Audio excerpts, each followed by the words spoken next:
ഡെലിവറിക്ക് എന്തിനാ ഹോസ്പിറ്റലിൽ പോകുന്നത്? പണ്ടൊക്കെ ഉള്ള ആൾക്കാര് ഹോസ്പിറ്റലിൽ പോയിട്ടാണോ ഡെലിവറി നടത്തിയിരുന്നത്?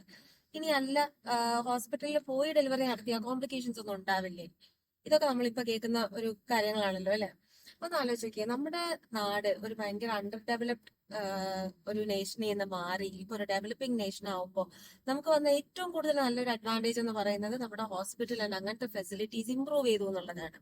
ഇപ്പൊ പണ്ട് വീട്ടിലായിരിക്കും ഡെലിവറി നടന്നിട്ടുണ്ടാവുക, അപ്പൊ എത്രയോ കൂടുതലായിരുന്നു അന്നത്തെ ഡെത്ത് റേറ്റ്, കോംപ്ലിക്കേഷൻ റേറ്റ്സ് ഒക്കെ. അപ്പൊ ആ ഒരു ഫെസിലിറ്റീസ് അത് നമ്മൾ അവൈൽ ചെയ്യണ്ടേ? For me, I think I can remember a Russian novel in which dying after giving birth, I think it's really old.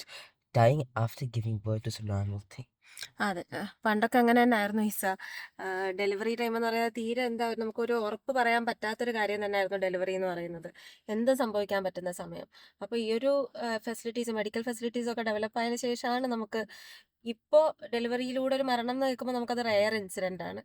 പിന്നെ നമ്മളിപ്പോൾ നോക്കിപ്പോ വീട്ടിൽ ഡെലിവറി എടുക്കുമ്പോൾ നമ്മൾ നോക്കി കാണുന്ന പുറത്തെ ആൾക്കാരെയാണെന്നുണ്ടെങ്കിൽ അവിടെ ശരിക്കും ഒരു ഹെൽത്തിന്റെ സപ്പോർട്ട് എന്ന് പറയുന്ന ഹൈലി റീച്ചബിൾ ഡിസ്റ്റൻസിലാണുള്ളത്.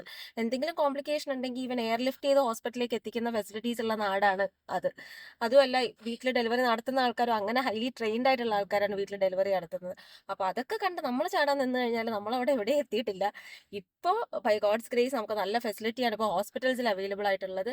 പിന്നെ നമ്മൾ നമ്മുടെ ശരീരം റിസ്ക് ചെയ്ത് നമ്മുടെ കൂടെ ഉള്ളവരുടെ ഒരു ഹെൽത്ത് റിസ്ക് ചെയ്ത് ഒന്നും ചെയ്യാതിരിക്കുക എന്നുള്ളത് അത് എല്ലാ റിലിജിയന്റെ ഒരു പാർട്ടുമാണ്, നമ്മൾ നമ്മളെ കെയർ ചെയ്യണം എന്നുള്ളത്. അപ്പൊ എന്തെങ്കിലും ഒരു കോംപ്ലിക്കേഷൻ വന്നാൽ വി നീഡ് ഹെൽപ്പ്, അതാണ് നമ്മൾ മെയിൻലി ഫോക്കസ് ചെയ്യേണ്ടത്.